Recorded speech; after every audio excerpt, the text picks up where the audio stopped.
Биздин азыр анализ боюнча ЭТТн бүгүнкү күндө мындай ойлонулбай, терең анализ кылынбай кирип калган.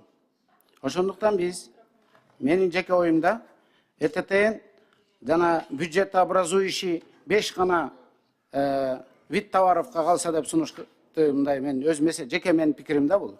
Анткени мына урматтуу депутаттар, 13 000 товарга биз бүгүн жанагы адамдар неме толтуруш керек экен да, виртуальный складка. Тиш чукуруштан баштап нефтепродуктуга чейин. А биз 5 сунуш кылабыз деп мен өзүм жеке пикирим бул. Бул нефтепродукты, спирт, табак, анан дары-дармек, мед изделия. Калганын баардыгын биз ЭТТнден бошотуп алып салышыбыз керек.